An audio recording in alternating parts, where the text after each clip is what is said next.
Hello and welcome to the inaugural Tree50 Fantasy Football Podcast. Thank you for taking a little time out of your day or night, however you're listening to this. This is Derek. With me, I have a well-known resident of Tree50ville, Chad. Hello, what's up, what's up? And producing this is Trevor. And today, we're going to go over a few topics. We got a few things we want to discuss about this Tree50 Fantasy Football League. We're just going to hit them, debate it, and, see how this goes. It should be fun. I know Chad is full of knowledge. Before we even get started, I got to debate something with you. Oh, First of all, how you're saying Tree50. You're saying Tree50. It's not Tree50. It's Tree50. Get it right. Tree50. There you go. There. Give him a round of applause, Trevor. There it is. Good job. You got it. All right. Now we can move on to our first topic, Derek. Great. Well, thanks. So the first one that we're going on to is from this past week's games, talking about week 3. Granted, we missed week 1 and 2, but I think everybody knows what happened in those first 2 weeks, especially Trevor. So we'll start with the first one. If you want to, we can even start with mine and Dustin's game, the wave bye-bye to undefeated now, and Little League going big on that. It wasn't even close. Yeah, Little League did go big this week, didn't he? Yeah, Dustin's team did not show up at all. It was not good. I mean, granted, it doesn't help when he starts someone who doesn't start. Yeah, that wasn't very smart. It's called checking before the games, Dustin. You have a phone, and you're connected to that phone. So if you check it, if you go on that little app machine, and you look and you see he's out, you can plug somebody else in, and they'll probably score more than 0. That's just my guess. Unless you have Bernard Pierce. Could get you negative. It will get you negative points. I don't think it would have mattered anyways. My team did really well. That man, Julio Jones, went berserko against Tampa Bay. Didn't he? Man, he just went nuts. Tampa Bay had no answer for that guy. He was in the end zone more times than friggin' porn stars are in Jenna Jameson. It's crazy. Yeah, well, I mean, it was 11-on-7 drills, so I'm pretty sure that's what was going on with that one. So this is a quick game to not even go over. It wasn't even close. It was 141-89. So, Julio had almost half the points than Dustin's home team. So that was fair point. It is. You choose the next one. Okay, let's see. Let's move on then. And since you took your match, we'll go to my match. Against Mr. Sonye, the famous one. Famous Sonye. And it looks like he beat me 143-138. Tough loss on my part. But you know what? It's my fault. It's bad management on my team. I had some guys I could have started. I could have picked up off the waiver wire, and I didn't. Namely Cody Parkey from Philadelphia, the kicker. I was flopping back and forth, got some advice from you, Derek, from Danny. They said pick him up. I didn't. I kept Phil Dawson, who got me all of 2 points. And I lost to Sonye, who, we'll go over the power rankings later, isn't ranked very high. What do you think about this matchup, Derek? Well, you pretty much said it. Your running back, should I say, didn't do anything for you. Even against Green Bay, who's been struggling. James Jones didn't do much, but that was just kind of, almost, it looks like it's almost who you had at that point in time. You do have some injuries. You're going over Sonye's team. You know that, right? Oh, I do now. Yes, okay. Yeah. Oh, look at that. Well, either way, let's scroll down to you now. Zach Ertz, the only one that really didn't score for you. Other than that, I mean, you had a pretty square team. You had people that scored. Jimmy Graham. New Orleans is struggling. Right. What's wrong with them? What's wrong with New Orleans? What's going on there? Well, if I knew that, I would be in there telling them what to do and be getting paid bigger bucks and not doing goofy podcasts. That would be nice, right? Yeah. But I don't know, man. I mean, they're struggling. I mean, they're winning, I guess. Well, they're 1-2, so they're winning one game. They're on the up. No, I guess you could say that. Yeah. I mean, they're not the worst team in the league, and I guess it'd be, I don't know. I mean, but people expect more out of the Saints. People expect the Saints to light up the scoreboard every single week. They expect Drew Brees and Trevor, you know this, to go off every single week to score you 25 to 35 fantasy points, and it's just not happening these first 3 games. He's had one good game, just like Aaron Rodgers, and the other 2 games, it's like they haven't shown up. I don't know what's going on in that offense, but I'm sure they'll get it figured out. So hopefully sooner rather than later. They'll get it figured out. I mean, they got a Hall of Fame quarterback. He's future Hall of Famer. They'll get it figured out. Sean Payton's a super smart coach, so they'll get it squared away, and they'll get it figured out. Like I said, they're going to be heading towards the up on this portion of it, and hopefully their problem is running back position. Though, I mean, even though they're a pass first team, when you're dependent on Kyrie Robinson and Thomas. Splitting some carries, it's never a good thing. So yeah, the Ingram injury really hurt them. On the fantasy side of this was a huge win for Sunday. He really needed this. He was 0-2. If he loses this, he starts out 0-3 against everybody in his division, and it's hard to come back when you start out 0-3. So it's a huge win for Sanjay. Oh, absolutely. He did need this, and just to keep him in the hunt, because like you said, you start on 3, it's a slippery slope downhill at that point in time. So that was a big win for him. Tough loss for you, but you got a really good team, which will, like you said, we're reviewing the power rankings here shortly. So you should be okay on that one. We'll move on to the next one. We'll move on to Team Hee-Ho and Trevin Emmott. That's Is that how you pronounce that? Emmott? Emmott. That's how I pronounce it. Emmott. Yeah, Emmott. I like it. This one's retarded as hell. Trevin Emmott. Trevin Emmott, if I'm not mistaken, this is the most points he's scored so far this year, 122, which isn't necessarily a lot, but when you're facing a team like Hee-Ho... And probably why margin. Yeah, I don't know if they broke 100 last week or not. It's close, but they got the fewest points scored so far this season. So, Kyle's team just... Yeah, definitely. I feel like every time I look at Crevin's team, they're scoring in the 80s to lower 90s. So 122, he's got to be dancing the jig to actually get in triple digits.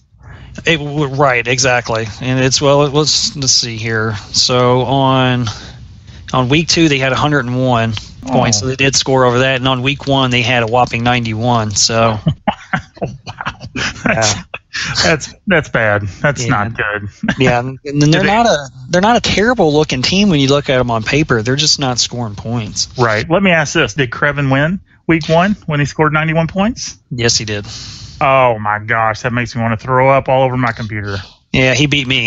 I had 88 points. Okay, that's even worse. Yeah, exactly. But it's when you look at Kyle's team, he's the only defeated team in this league. I would even be willing to make a side bet with you that he goes defeated the whole year. He's got to get lucky at some point, right? I mean, look at Frank Gore. Frank Gore had one of the worst weeks out of anybody in the league. He rushed 6 times. He touched the ball 6 times, gained 10 yards, had 1 fantasy point. I mean, that's not Frank Gore. They had a terrible game. San Francisco right now is a mess. And because of that, partly, his team is in a little bit of a mess. But Brandon Marshall, 1 point. I mean, who would have thought 1 point for Brandon Marshall, really? Well, I mean, I wouldn't have. But Randall Cobb's there with 5 points, and he's not doing anything. But you got to look at the teams that they're on. Like, Chicago's doing well, but Green Bay's not playing well. New Orleans with Brandon Cooks not playing well. Sammy Watkins with Buffalo, they didn't play well against San Diego. Right. But he really hasn't been doing as much as one would think this year. Of course, Tony Romo, it's pretty sad when he's the highlight of your team at this point in time. Yeah, that's a good point. I mean, Brandon Cooks has done a little bit out of New Orleans, but, I mean, everybody expected him to do something. So him getting 15 points isn't really a shock to anybody. Yeah, Kyle's got an uphill battle from here, going 0-3. It's going to be tough sledding. He needs to string together a couple 3-4 wins here real soon. Otherwise, he's going to be lost. Yeah, well, he had a couple people on the bench that you probably could have started. I don't know if it made a difference or not, but he had Alan Hearns, Niall Davis on the bench, and then of course Ryan Matthews is now out as well. So Niall Davis on the bench. I'm not too sure what Hee-Ho was thinking. That's I wonder that myself, and we will talk about that in another segment. I'm not going to rant about it now. I'll rant about it then, but I completely agree with you. All right. Well, fair enough. Go ahead. We'll see. Looking at Crevin's team, I mean, Crevin's team actually had some guys score some points. It didn't look like he left many points on the bench. I mean, if he can get 10 points out of Trent Richardson every week, I consider that a win because I consider Trent Richardson terrible. That's just me. Larry Darryl Donald got 8 points, which I think 8 points is for Darryl Donald is not very good. Darryl Donald's going to get a lot more than 8 points going forward. It seems like Eli looks at him a lot. Well, when you got a short passing game, tight ends fit into that pretty well. Definitely. Bennis was huge. It's like him and Marshall switch places this week. Right. Well, let's see. Let's move on to another matchup here. Let's not spend too much time on this one. Let's go to Justin versus Trevor. 1.21 J.J. Watts versus this year's Justin King. And this one was not close either.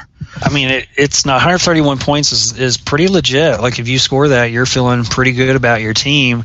However, when you're facing the leading scorer in the league with one of the deepest benches in the league and probably the best running back in the league right now with DeMarco Murray, it is tough. A buzzsaw. Trevor's bench got 74 points. That's ridiculous. That's stupid. And he had 2 guys on the bench that got 0. Exactly. Exactly. You think about it. His bench with a couple of people in addition scores more than He-Ho, probably scores more than Crevin, probably scores more than other people as well. That's bonkers. That's not fair. And I tell you, though, if he had plugged in anybody else besides Eddie Lacy, just add on to the 169. He could reach 200. It's crazy. The sky's the limit for this guy. He's got talent amongst talent on his team. But if you look at Eddie Lacy, he's another one. He's like Frank Gore. He's been such a disappointment. He was 11 for 36, 2 points, 2 fancy points for the season. He has 36 rushes for 113 yards. That's 3.1 yards per carry.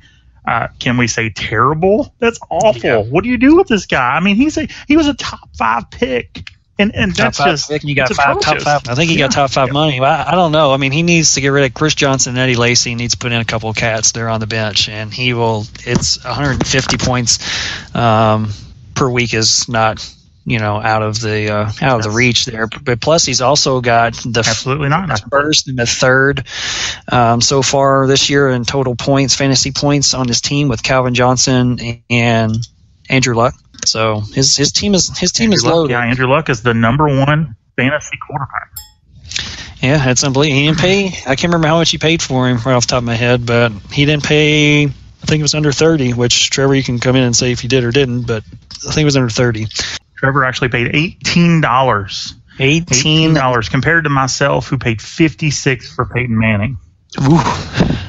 Ooh, yeah. See, man, that's steep. I mean, he even paid less than what I did, I think, for Wilson. So, but looking at Justin's team, Justin's got a good team as well.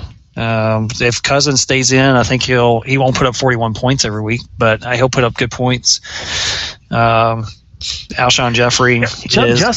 Justin had a gift in disguise when RG3 went out because Kirk Cousins, and you said this, I know you agree with me, Kirk Cousins is the best quarterback for that offense. Oh, absolutely. 41 fantasy points from that guy. It's ridiculous. I mean, you're welcome, Justin. RG3's out, and this is what you get. Yeah, I mean, it is an absolute blessing in disguise. If you're for fantasy owners or for teams or leagues that have team quarterbacks. He's a pocket passer. He can throw the ball downfield. Granted, he can't move like RG3, but RG3 can't move either if he's on the bench all the time, hurt. So, exactly. So yeah, he's good. Antonio Gates is, besides this game against Buffalo, which I'm not too sure what happened, but he's been having a pretty good year so far going into Week 3. So I look for him to bounce back against crappy Tampa Bay. So he'll probably get him some good points there. But just this matchup just wasn't even fair. It's definitely. Whoever faces Trevor next week, I'm sorry, he's probably going to murder your team. So you know who you are. This is a very good possibility.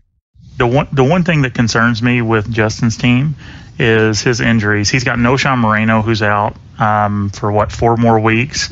He's also got Arian Foster, whom I read today has been nursing that hamstring for the last 4 months, and he missed this past week. Who's to say how long this might linger all season? He might spot miss here and there, and that could really affect Justin's team, because Arian Foster was killing it. Everybody thought that back surgery was going to affect him, and it really didn't. So he needs to watch that every single week, and his team will go, in my opinion, as Arian Foster goes. Possibly so. Even if Arian Foster's in, though, I still don't think he wins against Trevor. Oh, no, I agree with that. But it'll definitely boost his power rankings if he's in, 100%. His bench is a little thin, which a lot of people's are, but when you're comparing it to someone, as in Trevor's, it's going to look thin no matter what. 40 points isn't terrible for bench. So no, it's not. You can't compare it to Trevor's. Trevor's bench is stupid. Yeah, Trevor, your bench is stupid. That's not fair. So Trevor may be napping. But moving on to the next one here, I'll go ahead and I'm gonna go ahead. I'm gonna save I'll let you do the Mr. Cornese and the soon to be. I'm gonna go ahead and do dinner date Dustin and Dick Dulab. And in this one, looks like dinner date Dustin got this win. He did, and it kind of wasn't close. And that's because when your high score is your flex, or with Le'Veon Bell, which he's going to do that every week, but 19 points is not a total that you want as being your highest on your team. Right. I completely agree. I mean, Amit's team, while he's got talent on that team, had a really shitty week, and he's had a really crappy first couple of weeks, honestly. Jake Cutler's looked good. Matt Fortes looked good. Mm-hmm. Cordarrelle Patterson had the first week was a good week. Larry Fitzgerald's not even being looked at. He was looked at last week, but 2 out of the first 3 weeks, he's barely even being looked at. Eric Decker's, I don't know about Eric Decker. He can't take a double team. He's injured. He's not going to be what he wants him to be and what he needs him to be. Well, Decker's the tallest receiver on the team, and I think he's listed at like 5'11". He's probably about a good 5'9". So, actually, I don't know how tall he is, but that feels right for whatever reason as far as what his height is. He's small, man. I mean, just, you're like, hey, who's your best receiver? Mm-hmm. So he got listed at 6'3". Yeah, I wasn't close, but he's not 6'3". Let's not play around. You weren't close. You're actually way off. Well, that's how big he looks. That was a Google fact. He looks like he's 5'9" out there. He's a little B guy. Yes, he is. If you look at Amit's bench, he's got Torrey Smith on his bench. What's going on with Torrey Smith? I mean, does he drop this guy? Because he has done absolutely nothing this season. If you look at his total fantasy points over the first 3 weeks, 8 points the first week's the best he did. He got 2 points against Pittsburgh and 4 points against Cleveland. He's total for the season, 14 fantasy points from Torrey Smith. Do you drop him, Derek? Do you? I mean, you have to. Yeah, you probably do have to get rid of him. You got to look elsewhere. You got to look on the waivers and see who's out there. I'll tell you who he should start is Terrence Williams. You get that guy out on the field ASAP. I don't see how you don't get him going. I know he only had a 4-point performance against Tennessee, but he had 15 against San Fran, 11 against St. Louis. I think this is his second year in the league. I could be wrong on that. Maybe it's his third.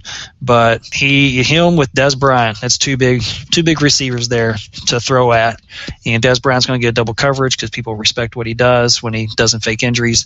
And I think you should be starting him over other people that he has out there, especially like a Larry Fitzgerald. Larry Fitzgerald's garbage water. He needs a different scenery or something, because it's not happening. I completely agree with you on Terrence Williams. Des Bryant's getting all the attention no matter who they play. So Terrence Williams going to get a lot of one-on-one coverage. Like you said, he's a big receiver, and he had 15 points against San Fran's secondary. That secondary is nothing to sneeze at. I know they've got some injuries on their defense, but still, to get 15 points against San Francisco, that's saying something. So to me, this guy, his future is very bright. So I'm like you got a couple guys you could easily. You got to figure he got 15 points against San Francisco when Tony Romo was throwing the ball to San Francisco more than his own team that game.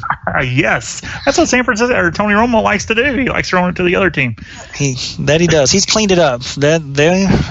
Dallas isn't terrible. They, I feel that they're going to make the playoffs this year, but that's just they're not terrible because they're piggybacking off of DeMarco Murray. They're handing the ball off so much it's opening up that pass just enough to where Tony Romo's not absolutely horrible and loses a game every single week. I agree. And with the Meats team, if you look, his bench has got 77 bench points. That's more than Trevor's. So he's got something there. He just needs to manage it a little bit better. Maybe he needs to quit making phone calls to people that's in his league and tell them they have 6 different venereal diseases and pay more attention to his team.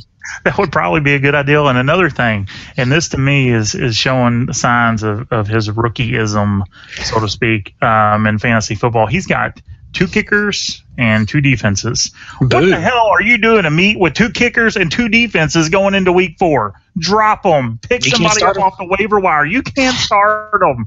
What are you doing? You can't put them in your flex either. As Charles Barkley would say, that's terrible. So terrible. Well, see, I think that's just terrible. Thanks, Trevor. Anyways, moving on. I think we've milked this one dry. Matt Stafford, by the way, didn't 1 point from a brother for the quarterback, and he still wins by as much as he did. So that's just a meat, brother. You need to start making some moves. You make some stuff happen ASAP. So you go ahead and take the last but not least for these week's games. All right. Let's see. The last one we've got Mr. No Regress. That's my credo. Versus Danny, I love laptops maze. And Danny got whipped bad. Danny's team is struggling this year. 141 to, what did Danny have? 104, and it wasn't really even that close. Yeah, Danny's team is really struggling. Yeah, really struggling. And, he said he wasn't going to do this, but he's going to do it. He's going to blame it on Tom Brady. Going to blame it on Brady? He can't blame it on Tom Brady, Derek, because this is the second year in a row that he's drafted the guy. He knew what Tom Brady did to him last year. Why did he think it was going to be different this year? Because Gronk was back half healthy? Maybe that. His receivers are, got another year under their belt. But they're not looking good offensively. When you beat Oakland 16-9, that's not good. I mean, they'll probably get it together. They got one of the smartest head coaches, but yeah, he should know better. But we can't really say anything either because he is last year's champ, and he had Brady then as well, and somehow pulled it out on that. But yeah, his team LaShawn McCoy, Darren Sproles is going to take his job. Yeah, LaShawn McCoy has struggled this year. You know what? I won't say this year. He hasn't had a real huge game. He had decent games the first 2 weeks. This week, it kind of looked like he was playing through some pain, but you would think in a 37-34 game that LaShawn McCoy is going to get you at least 20 fantasy points. 2 fantasy points. He had 19 rushes. Get this, Derek. LaShawn McCoy had 19 rushes for 22 yards. I don't even know how to do that math. That's terrible. Yeah, that's pretty not good. Yeah, that's not good at all. I mean, there's other people on Danny's team that to say that he can. That's the bright spot. Obviously, Des Bryant and Michael Crabtree, but it's. I mean, what do you have the past couple of weeks here? Let's check that out real quick because I can't remember how Danny did in those. We had 147 in week 2, which is pretty good. Yeah, I mean, that was a good week. What about week 1? Yeah, I'm trying to see what everyone had for him that way. He had some pretty big numbers on that one, though. Let's see what he had week 1. Week 1, he had 99 points. That's right, he 99 points. So week 2 was a fluke, and he tied with Justin, and he actually lost to Justin for bench points on a tiebreaker. So Danny's had 2 weeks where he's barely been at or around the 100 mark. Correct. That's not good. So his team so far, things can always turn around, but so far they are struggling. Yes. Now, what about Ryan's team? What do you think about his? Ryan's team is pretty good. It's not the best team in the league. As we state, that's the next thing we're going to go over here. But it's it's pretty legit, especially if Matty Ice has been, besides the second week, has been throwing the ball all over the place. Yes. So he's doing good on that. He has a young stud on his bench that he refuses to start. We'll go over that as well later on. But his team is really good. I completely agree. Matt Ryan with a healthy Julio Jones, a healthy Roddy White. I mean, Matt Ryan's one of the best quarterbacks in the league, and he's shown that 2 out of the first 3 weeks. I mean, he's killing it. Rashad Jennings, one of the most underrated fantasy running backs. Went very low. I don't remember exactly what Ryan got him for, but got him extremely cheap, if not for $1. And he's the bell cow there in New York, and honestly, one of, if not the best players on that team. Can you really rely on Eli Manning, or do you just want to give it to Rashad Jennings? The only disappointment I see on this team really is Monty Ball. Monty Ball hasn't lived up to the expectations as of yet. Yeah, he's it's been low scoring, but Denver's been kind of low scoring a little bit as well. But yeah, he hasn't done too much. Go back to Rashad Jennings. If you look at his stats, he had 34 carries in the first 2 weeks. In his third game, he had 34 carries total. He had 150 yards, 160 yards in the first 2 weeks combined. He had 176 in the third. So he's carrying the load. You know what the difference is in those first 2 games versus that third one?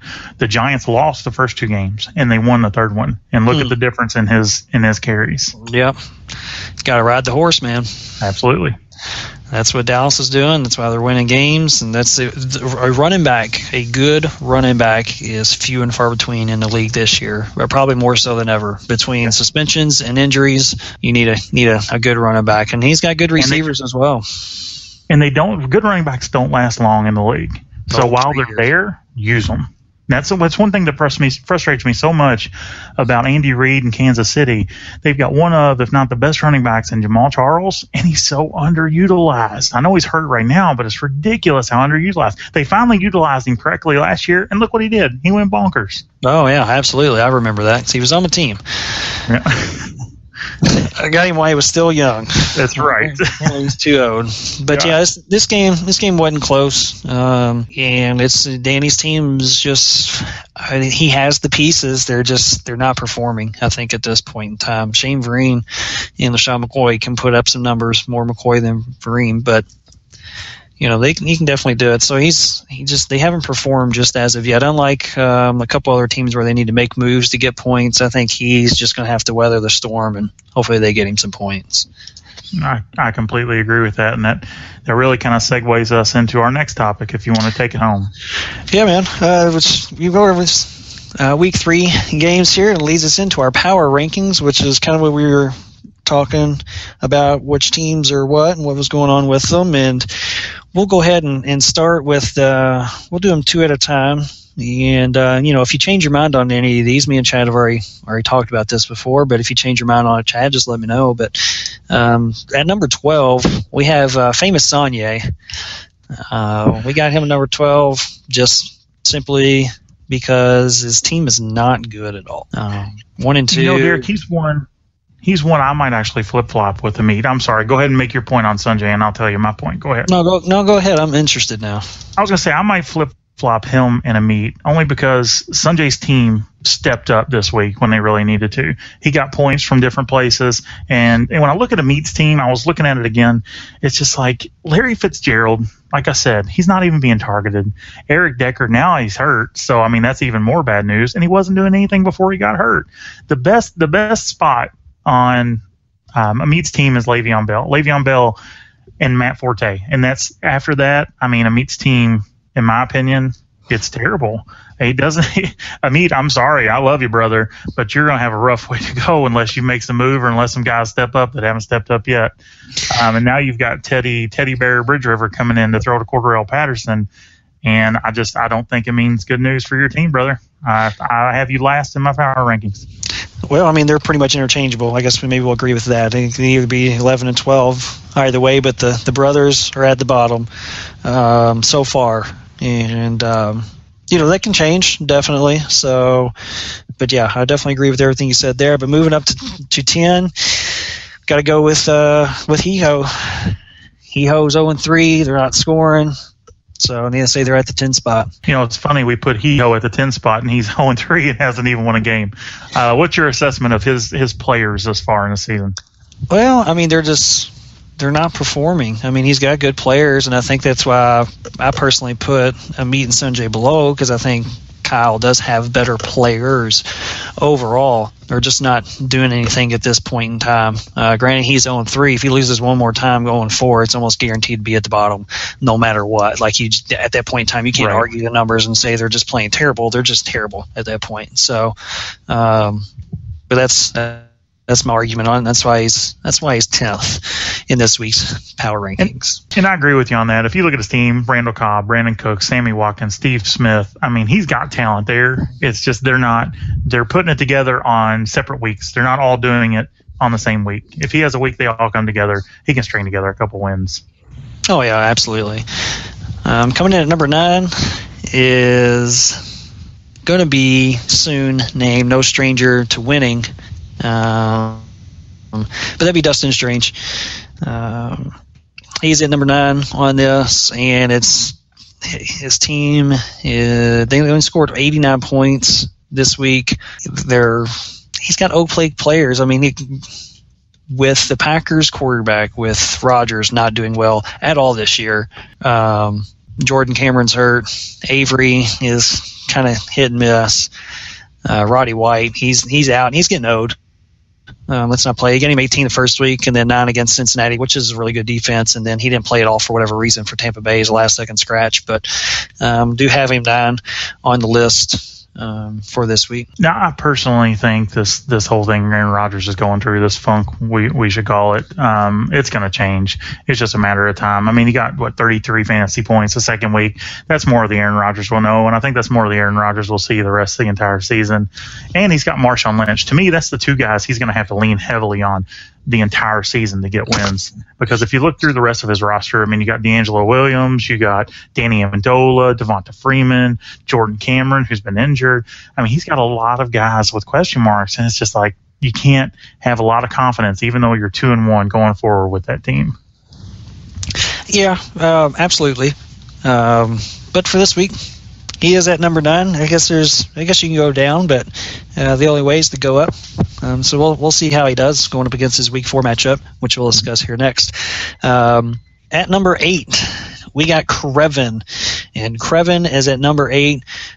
The act of God, because they've scored the fewest points in the league, and yet here they are standing 2-1. I feel like every year I look at Chris's team, or Crevin, I should say, and every year they're the lowest scoring fantasy team, but they're 3-0 or 5-1, and I'm like, how does this happen? How does somebody possibly get this lucky every single year? Guy needs to play lottery. That's all I'm saying. Yeah, absolutely, and maybe this is his lottery, and that's how he just keeps winning. But his luck's gonna run out soon. You know how the cream always rises to the top on fantasy football over time, and that's what we fear. Just looking at his team as a whole, while they're not terrible, they're not great. I know I'll say that for almost everyone's team at this point. And that's just because it's early on, but. When your best receiver is Percy Harvin, you're in trouble. So we'll see how they go. He's got Doug Martin as his running back, Trent Richardson, which how can you possibly have any confidence in those guys? Drew Brees, like we said, just like with Aaron Rodgers, he's been struggling. I think he's going to turn it around, and that's going to be the complete anchor on his team. Other than that, I mean, you look, like you said, look down the roster. Zach Stacy, I don't trust him. Wes Welker, he's constantly injured. Dwayne Bowe, Carlos Hyde, Ruben Randall. These aren't guys you can trust. So, I mean, for him to eke out 2 wins already, surprising in my eyes. No, absolutely. It's almost like a halfway house. You can't trust any of them people that are in there. But while they're there, you might as well entertain them and let them do some work. So. You know about those halfway houses, don't you? I don't know what you're talking about. Moving on to number 7, we're going to go with Manny Days. If you hate laptops, F you. Manny Days is up here for number 7 for Well, actually, I don't know why. That's the only place that we could really put him. I guess we could put ties for now on. He'd probably be tied for like 10th or something if that was the case. But, he has a decent team, as we discussed there at the end, just not performing. I agree. I really, looking at his roster, I don't mind his team at all. LaShawn McCoy, the first 2 weeks, like I said, had decent weeks, not LaShawn McCoy great. Had a terrible week this week. Okay, give him a pass this week. But if he performs like LaShawn McCoy that we know, and then Shane Vereen turns it around, I fully expect Tom Brady to play better. Because like you said, they got one of the best head coaches in the history of the game. And then he's got Des Bryant, Michael Crabtree. He's got a lot of guys who've performed really well. He just hasn't strung together any wins. But I think that'll change for Danny. Yeah, I think it will as well. Now, he's in one of the tougher divisions as well, so he went through the gauntlet through these first 3 weeks. So he faced some of the better teams here, which we're going to be talking about here now. But so if he came out 1-2, that's not exactly too terrible on that. But going into that, it'll lead me into number 6, which would be Mr. Humble Pie, Justin King. He's right there at the middle of the road. He's in that division as well with Ryan and Trevor and Danny. Super tough, and he came out 2-1. So you can't be mad about that at all. No, absolutely not. He's sitting, like you said, atop the toughest division, and to me, the toughest division by a landslide. I mean, that division's ridiculous. I'm thankful I'm not in it, even though I'm 1-2 in a terrible division. But if Arian Foster can stay healthy and can start, keep performing like he has performed, and he stays healthy, then I would honestly probably move Justin's team up. But I can't, after this week, trust Arian Foster to do that. Not right now, which I absolutely agree. But yeah, he may be on the up to the up. But we'll see how it goes, and we can review it come next week. But being in the middle of the road so far, start of the season, 6 teams make it to the playoffs. So right now you're in the playoffs according to our power rankings. So that's not too shabby. Number 5 is me. Won't discuss me too much. I'm pretty happy with my team. They were injury prone there in the first couple of weeks, but I got some good waivers, and I think we're going to be sitting pretty, and should be okay. All right, I don't think you're actually allowed to discuss your own team, so I'll take it over. I'll discuss your team. It's okay. Fair. I personally, I love your team minus, you got Bobby Rainey, Kerry Robinson. Those are some fill-ins. Rainey actually didn't perform too bad after he was completely screwing everything up this last game. But you got Doug Martin coming back, so that's something to look out for. You got Julio Jones, who to me is the best wide receiver in the league behind Calvin Johnson. Vincent Jackson hasn't shown up, but you've still managed to get the wins. Deshaun Jackson went bonkers. You got the best defense in the league. The one thing I think really hurts you is Adrian Peterson, and who knows what's going to happen with that guy. Yeah, AP really put it to me there. For lack of better terms, but if he was still in, if he was just having a normal season, I would be really happy with my team. But I pretty much suspect that he's going to be out all year. I think that the Vikings will probably end up cutting him. If not during the middle of the season, definitely at the end of the season. So Dallas fans should be happy about that, because that's about the only place that he can go that can maintain a circus that's going to be around him when he comes back football. So but yeah, they're okay, and your assessment is fair. But like I said, you have yourself ranked number 5 in the power rankings. I personally would flip-flop 5 and 4. I would put me at 5 and you at 4, but I think this week we'll hash it out. I think it's honestly interchangeable. Our teams are kind of mirror images of each other. Yeah, absolutely, which is, like you said, you're number 4, and which I told you this at the beginning of the year. I like your team. I thought you had one of the better drafts this year, and it's showing up here at this point in time. Granted, you're 1-2, however, but your team scores points. I mean, it's not like you have to worry. You're going to be in the 120s, 130s, it seems like, no matter what. And then if you're higher than that, that's great. But usually the other team has to worry about scoring more than that, which going through these rankings and talking about the scores already can be somewhat of a nuisance for some of these teams. Right. Through these first 3 weeks, I'm actually the second highest scoring team in the league. I've had some bad luck as far as matchups and playing teams that have scored more points than me, but that's part of fantasy football. That's what it's about. some concerns I have about my team. Justin Hunter hasn't really performed like I thought he would. For my running back situation, while I have a lot of running backs, Reggie Bush hasn't necessarily looked good. I've got Terrence West, and if Ben Tate comes back, and you got Isaiah Crowell in that backfield, and that backfield's kind of a mess. So my running back situation isn't the greatest, but we'll see. We'll see going forward. Donald Brown did get like 500 carries, so if he gets 500 carries, he's bound to at least get 100 yards, right? Well, one would think, but LaShawn McCoy may beg to differ on that. But you do. You're pretty even as far as your bench goes with wide receivers and running backs. You have a running back that I would like to have in Terrence West, but you're pretty solid all around. That's why you're number 4 on this. And your team's pretty much speaks for itself. You can just go through and say Manning, Pierre Thomas, Reggie Bush. I'm not too high on, but he had a good week. Jimmy Graham, Michael Floyd, Macklin, Zach Ertz, which he didn't score well, but I think he's a good player, and Donald Brown. I don't think anyone would be upset about having that team. Going on to number 3 here is Dinner Date Dustin. And the only reason that he is number 3, I won't say the only reason, but the big reason why he is number 3 is because he is 3-0. He's the only undefeated team in the league. Yeah, he is, and he's got Matt Stafford, who, while he had a bad week this last week, Matt Stafford's looked really good, and he's got Golden Tate now to back up Calvin Johnson. He's got Reggie Bush and Joyke Bell in the backfield. He's got a lot of weapons there. They're going to put up a lot of points. On top of that, Alfred Morris he's a bruiser. He reminds me of a kind of a, I don't want to say a poor man's Marshawn Lynch because I don't want to take anything away from him, but he reminds me of Marshawn Lynch, where he can run around you, but he'll prefer to just run over you. Mm-hmm. Yeah, I'll agree with that. And his receiving core isn't terrible. Pierre Garçon, I think he had the most catches last year. He did, 113. And he's on his way again to doing it again this year. I mean, it's just he's had against Jacksonville, he didn't do well, but he had 10 the first week and 11 the third week. So he's doing well. You look at a guy like, I'm sorry, not to interrupt you. You look at a guy like Giovanni Bernard, and I forgot what he paid for him. I believe it was in the low 30s. And Giovanni Bernard has really been the focal point in that offense, maybe aside from A.J. Green. But, I mean, they've really fed him the ball, and that's really helped Dustin's team. Oh, absolutely. I wonder what he's going to do since Bernard's on a bye week next week. Be interested to see who he puts in or what he does.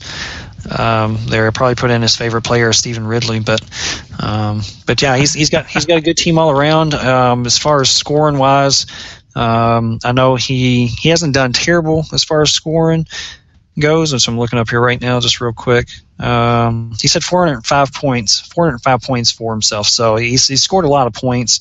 There's only 3 or 4 teams that are in 400s. So, and he's one of them. So that's one reason why he's 3-0. Going on to number 2, you got Ryan Cornell. He's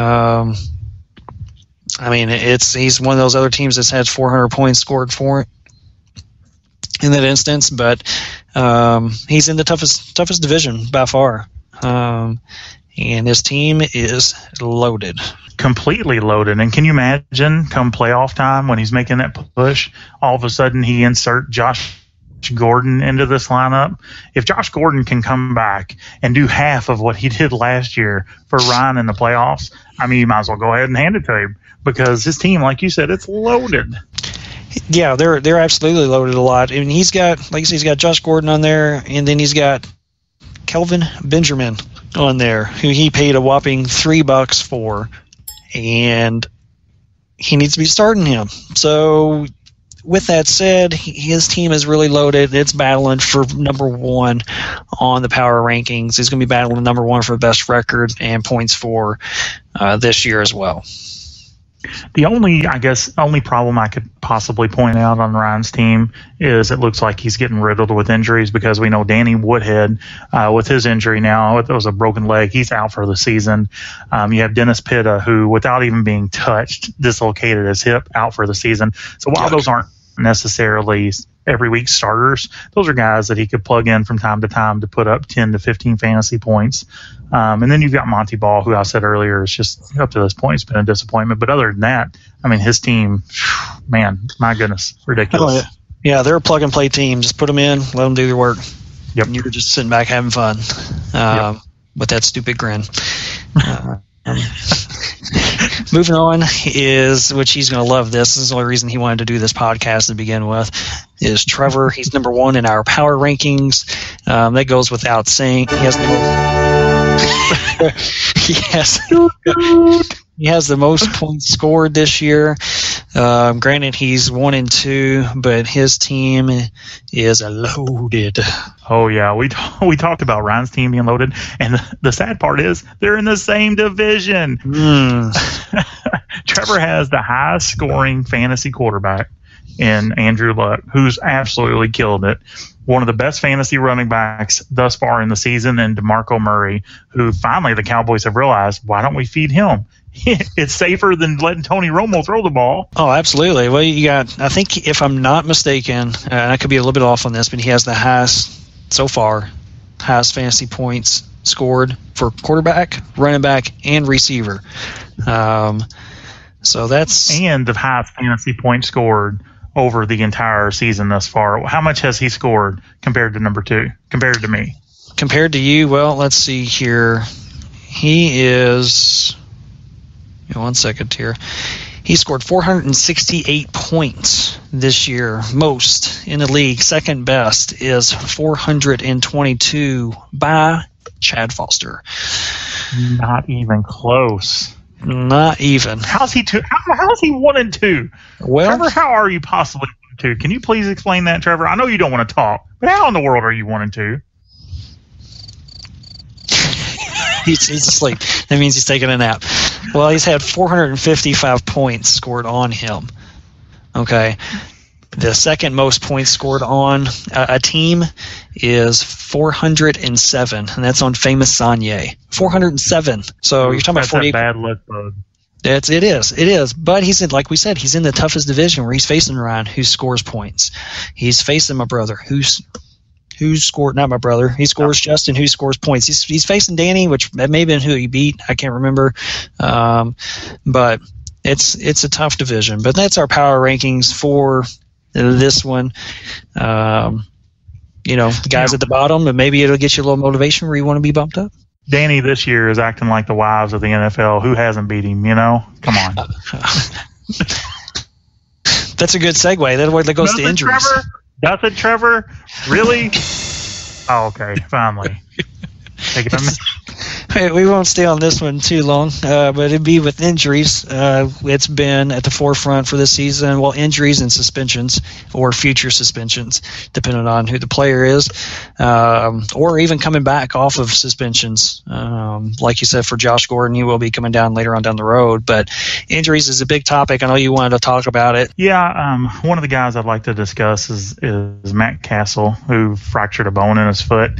So you've got Teddy Bridgewater coming in now to operate that offense, but you've also got Kyle Rudolph, who has to have a sports hernia surgery, and he's going to be out at least 6 weeks, which that doesn't bode well for Teddy Bear Bridge River. However, in deep leagues, you might pick him up because you never know what's going to happen. He can run the ball. He didn't show a lot at Louisville, but he's got some speed. Mainly didn't show it there because he didn't need to because of all the weapons they had. But, he might be a guy that you pick up and can actually score you some points and be that bye-week plug-in. Very well could be. And they're also getting Jerome Simpson back, which I'm higher up on than anyone ever, I think. Maybe even Jerome Simpson's mom. I think he can be good if he wants to be. Okay. Sanjay? Yeah, but he's coming back, and like you said, he's the future for them. Hopefully, he can. He doesn't get killed back there as well, but he'll be okay. He'll get out of the pocket. Make some things happen. Yeah, I completely agree. Another guy, I know we've discussed Dennis Pitta, we discussed Danny Woodhead, Arian Foster. We haven't discussed Jake Locker, who had an MRI on his wrist. MRI was actually negative, but he's still uncertain for week 4.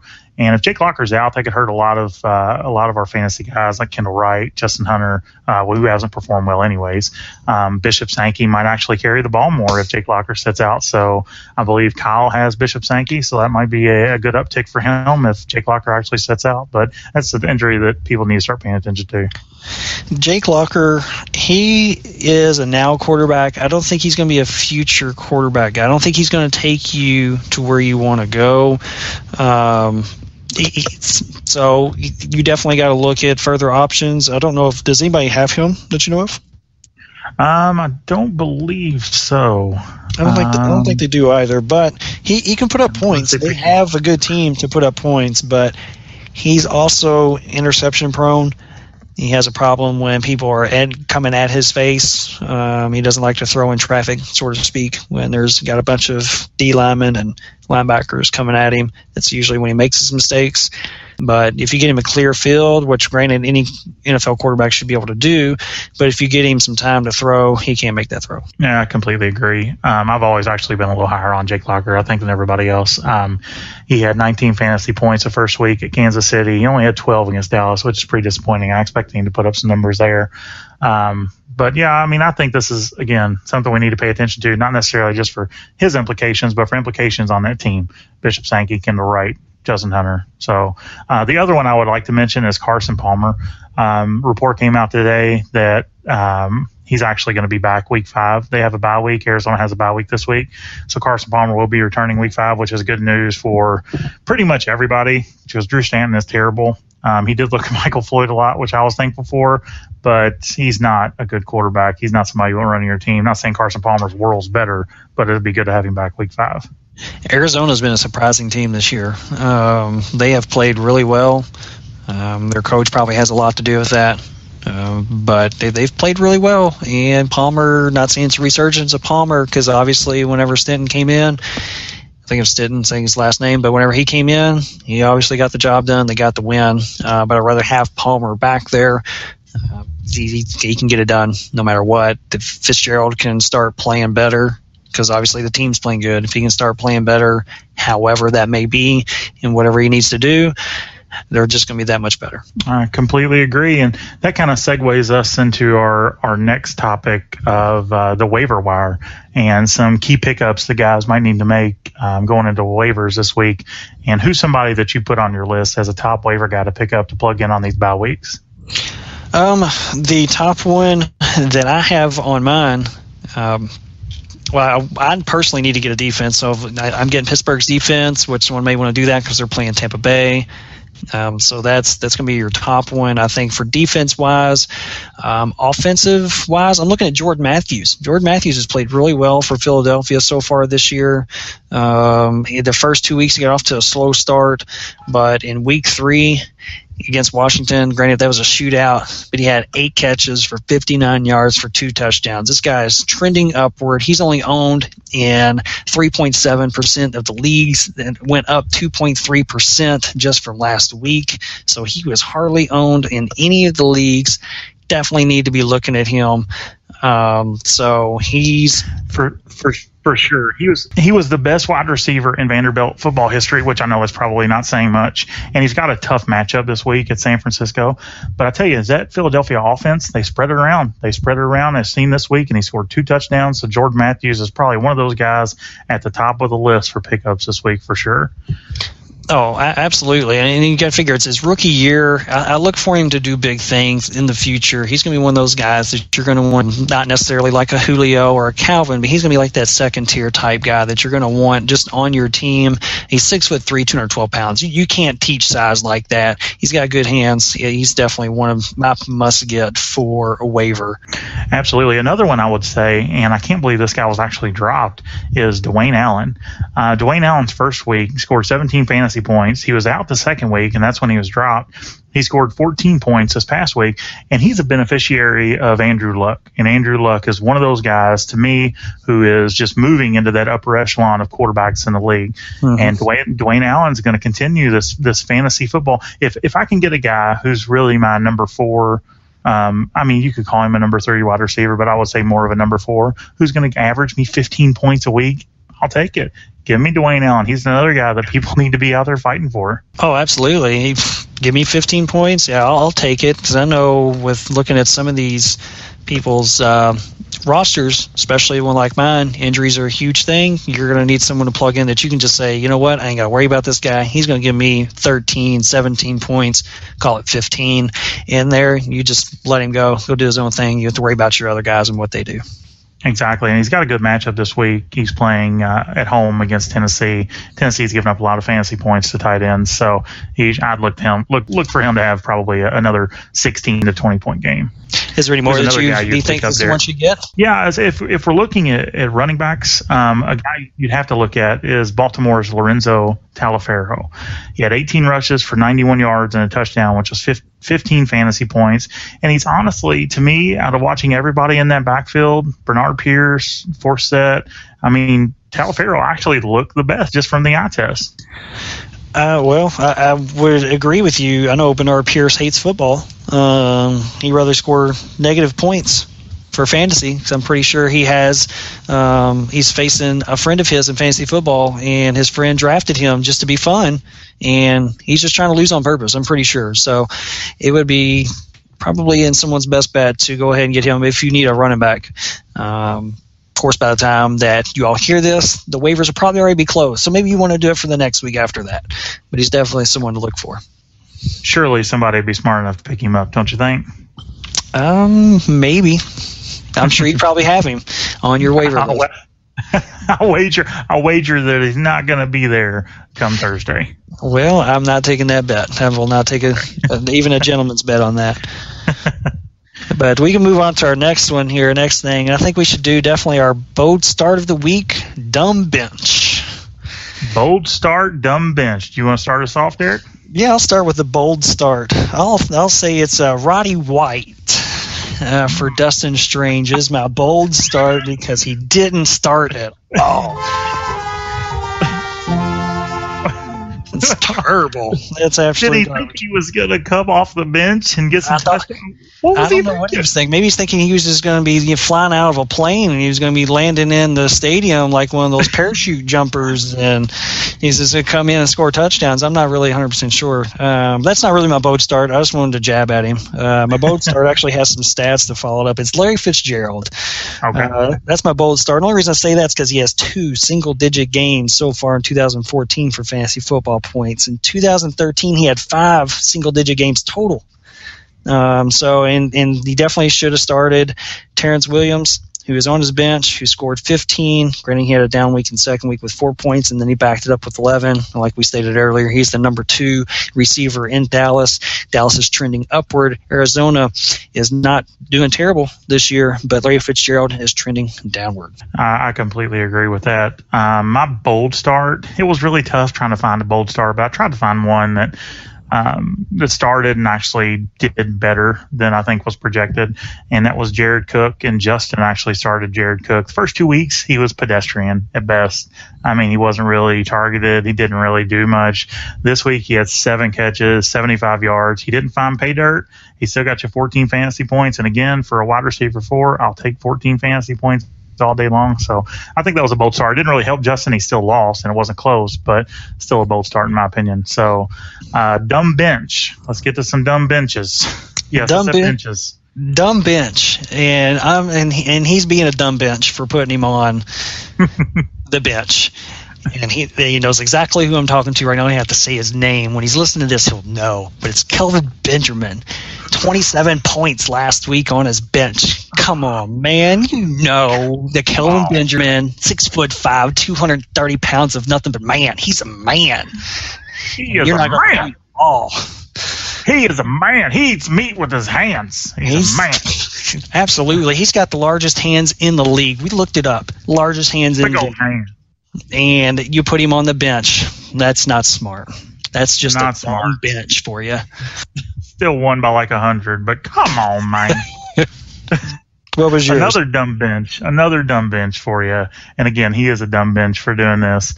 Kyle, you left Nile Davis on your bench and you started Jeremy Hill. Are you serious? Come on, man. When Nile Davis, 32 carries for 132 yards. 32 carries. That's pretty much every single carry in the game, besides like maybe 2 from Joe McKnight. What are you doing, Kyle? Jeremy Hill is in he's the 40% to Giovanni Bernard, 60% in Cincinnati, and you left Nile Davis on your bench. That was just dumb, man. Wow. Those are some bad starts, guys. You should know better, or non-starts, should I say. You should know better than that. Niall Davis had 27 points the week before that, so it's not like he said, he had a fluke game. No, that's a negative Ghost Rider.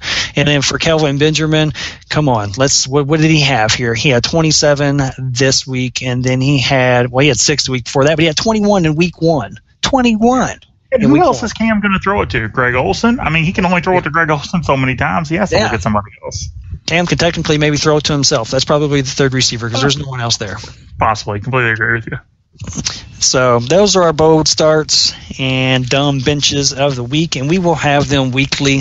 So watch your back or get ballsy and start someone that we would be like, wow, that was a good call. He scored 28 points, and he hasn't scored 6 all year.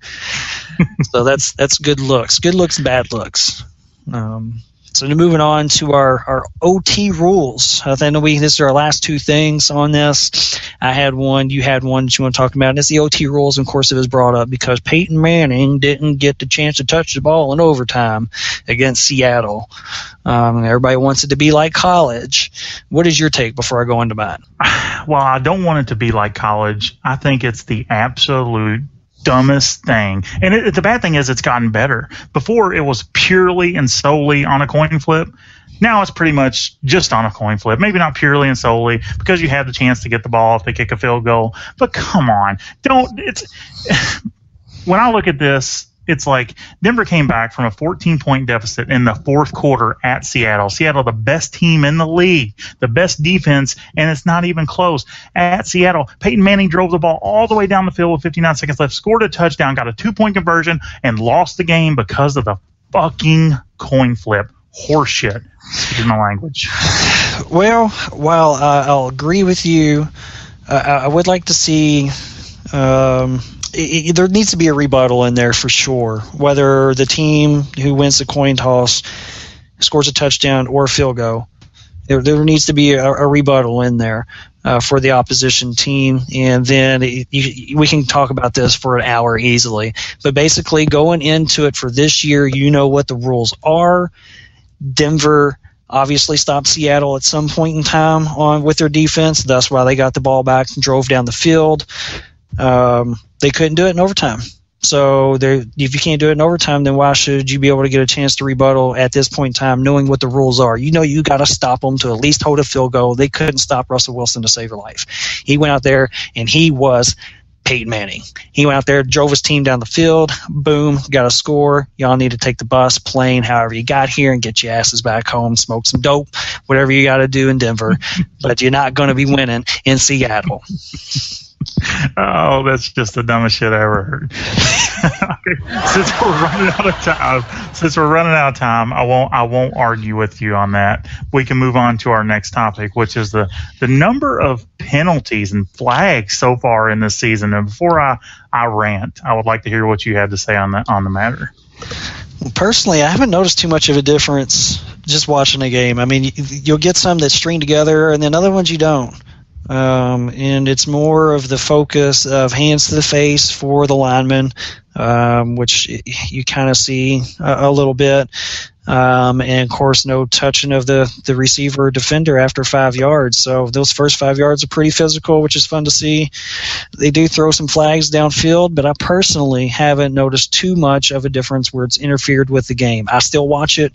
I still like to watch it. It's not causing me to go and flip the channel to something else just because there's an additional 5 or 6 flags a game. I tell you what, I'm starting to hate the direction that the NFL is heading in regards to these penalty flags.